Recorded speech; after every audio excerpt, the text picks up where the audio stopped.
Nifty అయితే almost 200 points gap down అయితే open అయింది ఫ్రెండ్స్. అక్కడ నుంచి షార్ప్ రికవరీ ఇచ్చింది.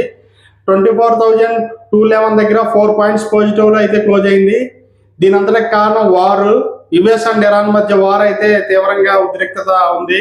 యుఎస్ ఇరాన్ మీద 140 ప్లేసుల్లో దాడి చేయటం, మళ్ళీ ఇరాన్ మళ్ళీ తిరిగి యుఎస్ బేస్ పాయింట్ల మీద దాడి చేయటం, ఖతార్, యుఏఈ, టర్కీల మీద దాడి చేయటం, స్ట్రైట్ ఆఫ్ హార్మోజ్ మూసేస్తానని చెప్పి ఇరాన్ అంటుంది. ఆల్రెడీ దాని మీద అయితే ఇంకా ఎటువంటి తెరిచే ప్రక్రియ అయితే జరగట్లేదు.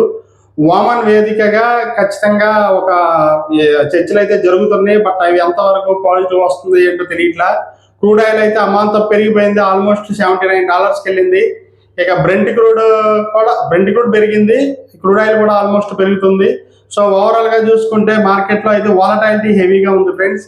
ఏది ఏమైనా ఈ వార్ సిచ్యువేషన్, పీ స్టాక్స్ ఒక కొలిక్కి వస్తే మాత్రం మార్కెట్ కొంచెం బాగా పెరిగే అవకాశం కనపడుతుంది. ఇది ఎలా ఉంటే నిన్న యాక్చువల్గా జస్ట్ డైల్ రిజల్ట్స్ వచ్చాయి. బ్రహ్మాండంగా 20% అయితే అప్పు క్లోజ్ అయింది. కళ్యాణ్ జ్యువెలరీ అయితే లాస్ట్ 5 days నుంచి భారీగా పెరుగుతూ ఉంది. మ్యాక్సిమం చాలా సెక్టోరియల్ బయింగ్ అయితే జరుగుతుంది. కొన్ని కంపెనీలు అయితే భారీగా పెరుగుతున్నాయి. సో ఇది ఒక పెరగడానికి ఇండికేషన్. మిడ్ క్యాప్ నిఫ్టీ అయితే లైఫ్ టైం హై దగ్గర ట్రేడ్ అవుతుంది. సో మిడ్ క్యాప్ బయింగ్ ఉంది, స్మాల్ క్యాప్ కూడా బాగానే ఉంది.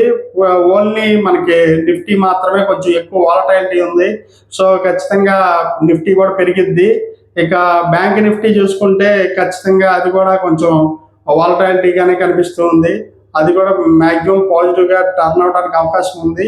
ఖచ్చితంగా మార్కెట్ దగ్గర అయితే 25,400 వెళ్ళే అవకాశం ఉంది. కాకపోతే 24,500 లెవెల్ దగ్గర బాగా హర్డిల్ కనిపిస్తుంది.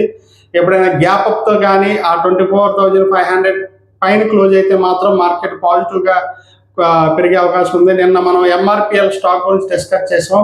ఈ రోజు అది హై 170 రూపీస్ వేసాడు. 165 దగ్గర అయితే క్లోజ్ అయింది. Towards 190 you can buy the add more friends. ఖచ్చితంగా మీరు దాన్ని వాచ్ లిస్ట్ లో అయితే యాడ్ చేసుకోండి. ఇలాంటి ఇన్ఫర్మేషన్ కోసం please like, share and subscribe the HR stock owners.